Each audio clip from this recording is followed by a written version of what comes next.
예, 여러 번 강의를 여기서 좀 했는데요. 저는 이제 주제를 그동안 이제 4차 산업혁명하고 헬스케어 쪽 이런 쪽을 주로 많은 이제 기획도 하고 뭐 이런 걸 했습니다.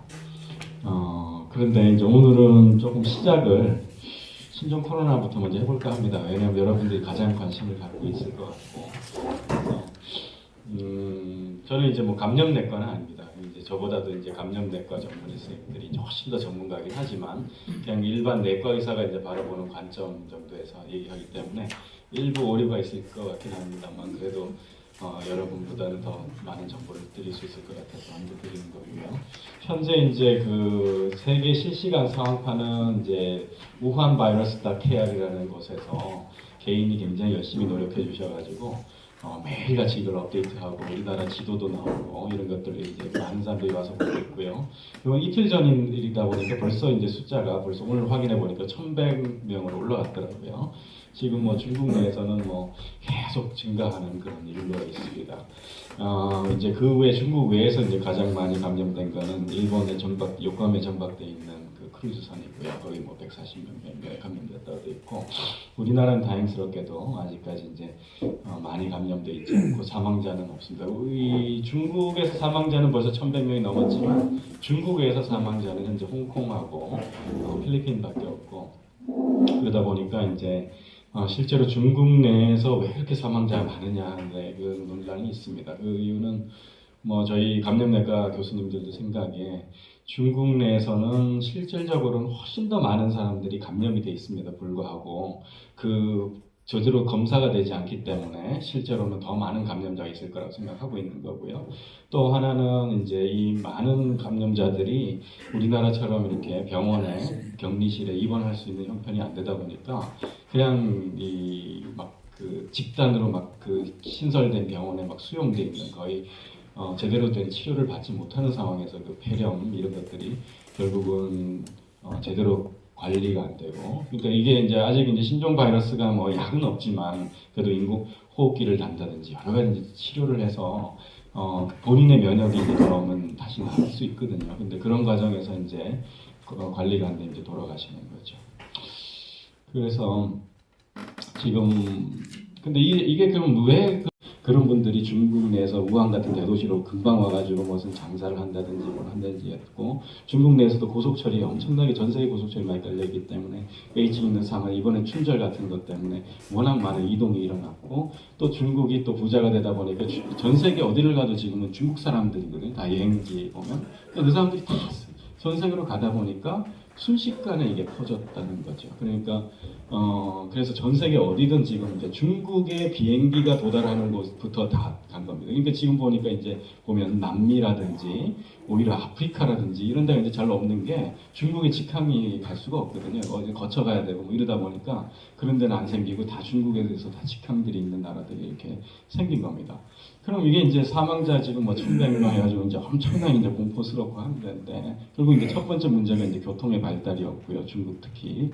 두 번째는 신종 바이러스라는 게 그전에는 있어서 퍼져도 사실은 사람들이 몰랐습니다. 왜냐하면 우리나라 지금 26명 확진자 나왔고 한 명도 안 죽었기 때문에 이런 상황에서 옛날 같았으면 누가 신종 바이러스고 누가 그냥 일반 독감이고 누가 감기였는지 알 수가 없는 상황이에요. 그러니까 우리나라는 그냥 일단 맞긴 맞대. 누가 확진자인지도 모르고 추적도 불가능하고 어디로 가는지 모르는데 유전자 검사가 너무 발달해서 지금은 바이러스의 유전자를 바로바로 검사 키트로 해가지고 찾아냅니다. 그래서 지금은 이제 이 꼬리표가 달리는 거죠. 이 사람은 당신이 신종 바이러스에 걸렸어. 라고 하니까 이제 크게 보도가 되고 더 이제 우리나라 같은 경우는 이제 이슈가 되는 거고요.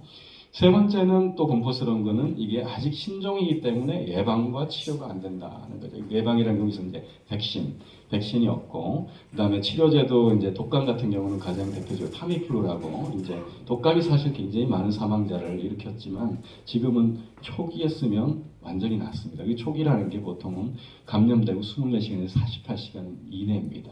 그러니까 일찌감치, 그러니까 내가 피곤하고 열나고 이럴 때 금방 써야 되지, 이미 앓고 나고 한참 열 다 나고 이렇게 가서 타미플루 쓰면 그거 확률이 떨어지거든요.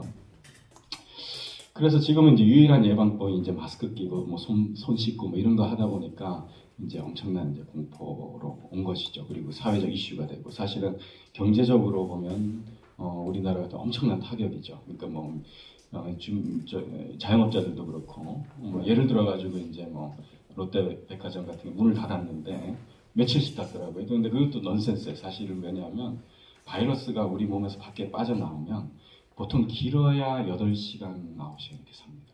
그러니까 백화점 문 닫고 다음날 10시에 열면 바이러스는 다 죽어 있어요. 그다음에 다음날 그냥 개장해도 되는데 이제 이미지 관리 때문에 만약에 그랬을 때 이제 뭐 전혀 대응하지 않는다 그러면 아무도 롯데 백화점 뭐 보이콧하고 그 공포 때문에 사실은 경제적 타격은 이제 훨씬 더 큽니다. 뭐 스페인 독감이 우리 최근 근현대사에서는 가장 많은 사람을 죽였습니다. 역시 이제 이 스페인 독감이 이제 전 세계로 퍼져나갔던 이유는 이때 1917이라는 최근에 이제 봉준호 감독하고 경쟁했던 그 영화 제목이 1917이 바로 1차 대전이거든요. 1차 대전 이제 말일 얘기인데 1차 대전에 사람들이 다 유럽에 가가지고 군인들이 모였죠. 서로 이제 연합군들 모여가지고 싸우고 그리고 그 사람들이 돌아가면서 우리 같으면 이제 신종플루죠. 신종플루를 전 세계적으로 일단 유럽에다 다 퍼뜨려 버리는 겁니다. 옛날에는 유럽도 이렇게 모일 일이 별로 없었죠. 그러니까 뭐 무역을 한다 그래도 무역하는 사람들만 다니고 이렇게 했는데 이렇게 수백만의 군대가 한꺼번에 모여 있다 보니까 그게 이제 각국으로 돌아가는데 그럼 왜 이러면 이제 스페인 독감으로 붙여려고 하냐면 스페인 지역만이 당시에 정치적으로 하여튼 언론의 자유가 있어서 널리 이거를 알렸다 그래요. 초창기에. 다른 나라들은 사람들이 집단적으로 감염돼 있고 또 밀집된 상태에 있고 또 그러니까 초창기에 우리처럼 방역, 이 마스크라든지 손 씻기 이런 거에 대해서 적극적으로 대응하지 않은 것 때문에 아마 중국은 좀 컨트롤이 안 될 것 같고요. 그렇게 되면 하여튼 중국은 좀 당분간 몇 달을 더 가지 않을까 이런 생각이 듭니다. 이게 이제 바이러스 수용체 얘기인데요. 이게 뭐냐면 HIV가 에이즈 바이러스입니다. 그래서 지금 이제 에이즈 바이러스도 이 어떤 수용체를 통해서 들어오는지 알려져 있어요. 요즘에 이제 수용체 연구들은 많이 돼 있어가지고 어느 바이러스가 어디로 세포에 뭘 통해서 들어온다는 게 알기 때문에 그거를 제거해버리면 어떻게 되냐면 에이즈에 걸리지 않는 사람을 만들 수도 있습니다. 그래가지고 요즘에 이제 크리스퍼라 그래가지고 유전자 편집이 가능해졌어요. 그래서 우리나라에도 뭐 연세대학교 의과대 김영범 교수님이라든지 서울대 김진수 교수 같은 경우에 툴젠이라는 회사도 만들고 뭐 그래서 국내에서 이 유전자 가위 연구를 굉장히 많이 하고 있고요. 사람한테 아직 윤리적으로 못할 뿐이지 뭐 동물한테도 많이 했고 식물한테도 많이 했어요. 그래서 사람한테도 하는 거는 기술적으로는 하나도 어렵지 않습니다. 그래서 이 에이즈 바이러스의 수용체를 없애버리는 거를 실제로 아기한테 태아가 아니라 이제 세포 처음에 수정란에다가 이거를 제거를 해버린 거죠. 그거를 중국 사람이 했습니다. 이 사람이 중국에 이제 근데 이분이 뭐가 문제였냐면 아직까지는 사람한테 하는 게 안전성이나 이런 게 보고가 되지 않았기 때문에 이런 시도하는 것 자체가 윤리를 통과하지 못해요. 그리고 이 사람 그러다 보니까 원래는 각 기관마다 대학 또는 서울대병원 병원마다 윤리위원회라는 게 있어요. 그러니까 내가 이런 연구를 하고 싶다 그랬을 때 특히 인간과 관련된 연구는 그 윤리위원회를 통과하지 않은 불법입니다. 근데 이 사람은 그게 당연히 통과될 거라고 생각되지 않았기 때문에 그냥 했고요.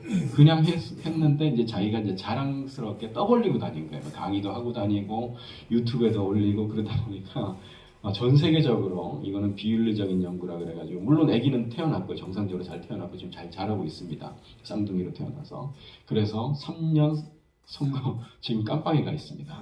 예. 그런 상황이고요. 약간 그 아기는 이제 뭐 앞으로는 에이즈에 걸릴 가능성은 없습니다. 이제 여기까지 이제 제가 이제 한 얘기고요. 조금 이따가 맨 마지막에 조금 더 얘기를 하고 그다음에 4차 계속 들으셔서 빅데이터, 인공지능, 온갖 이제 새로 나오는 이런 기술들이 이제 헬스케어 쪽으로도 이제 굉장히 접목이 됩니다. 특히 많이 미국이나 외국에서 굉장히 많이 되고요. 왜냐하면 미국에서 헬스케어가 가장 큰 비즈니스거든요. 가장 돈이 많이 되고 있는 쪽이고요. 우리가 이제 보통 우리나라도 2010년도에 이제 이런 것도 보고서 미래를 항상 2040년을 이제 꿈꾸면서 이런 걸 합니다. 저도 이제 보통 이런 이제 정부의 과학기술부 기획에 이제 들어가서 보면 이제 제가 주로 하는 일은 이제 나노 로봇인데 이런 내 기술이 여기에 이제 하나 올라가는 걸 굉장히 중요하게 생각합니다. 그 이유는 뭐냐면 내가 이제 제가 대한나노의학회장도 하고 그러면 이제 제 아시는 뭐 카이스트의 교수님도 있고 포항공대 교수님도 있고 키스트의 교수님도 있고 이런 분들 다 대변해서 여기다가 키워드 하나를 넣으면 저희가 수백억의 연구비가 이제 나와서 이제 다 같이 이제 연구를 하게 되는 거죠. 그렇다 보니까 미래 사회 모습보다는 중요한 게 내 키워드가 여기 들어가냐, 장기 재생, 맞춤형, 내질환, 내 키워드를 넣는 게 제일 중요하다고 이제 생각해서 이제 거기 싸워요. 그러다 보니까 이 그림도 보면 2040년에 이렇게 할아버지 할머니들이 몸짱이긴 한데 얼굴은 굉장히 긴 거죠. 이게 젊어진 사회라는 거예요. 그러니까 이게 지금도 강남에 뭐 여러분도 그렇지만 이렇게 늙지는 않습니다. 지금 요즘에 이제 보톡스 맞고 다 피부 미용하면 지금 제가 아시는 분들도 70대, 80대 계시지만 실제로 옛날에 보면 한 60 정도도 안 돼 보이신 분들이 많아요. 이미 벌써 뭐 조금만 이제 미용하고 보톡스 맞고 하면 근데 지금 이거 2040년에 이렇게 할머니 할아버지 만들어 놓고 이걸 젊어진 모습이라 그런 거는 이 과학자들이 이 실제로 사람을 젊게 하는 데는 사실 관심이 없다는 거죠. 내 기술에 내 연구비를 받고 내가 논문을 많이 내서 내가 세상에서 유명해지고 싶은 게 목적이지 실제로 젊어진 사회 모습은 뭐 누가 만들어주겠지 이런 겁니다. 근데 실제로는 뭐냐면 이런 기술들이 서로 경쟁하지 말고 서로 융합해서 어느 기술이 더 좋을지도 있고 그래서 합쳐져야지만 사실은 젊게 만들 수 있거든요. 근데도 실제로 현실에서는 기술과 기술 하시는 분들끼리 경쟁을 하고 있고 사실 상당히 장벽들이 있습니다. 그런 거에 반해서 요건 이제 그 유명한 잡지 네이처라는 잡지죠. 네이처라는 잡지에 트리트 에이징이라는 거를 썼어요. 기사를 썼는데 그러니까 그동안 우리는 이제 늙는 것보다는 병을 치료하는데 좀 의료계도 다 그렇습니다. 그러니까 병을 치료하는 거죠. 뭐. 그러니까 암을 치료하고 뭐 심장병을 치료하고 뇌졸중을 치료하고 근데 이제는 노화도 치료를 해야 된다는 컨셉을 갖자라는 게 이제 이 얘기고요. 이미 벌써 민간 구글 같은 데서는 죽음을 치료하자, 뭐 영원히 살게 하자 이런 컨셉도 이제 만들어내고 있습니다. 예. 그러기 위해서 여러 가지 이제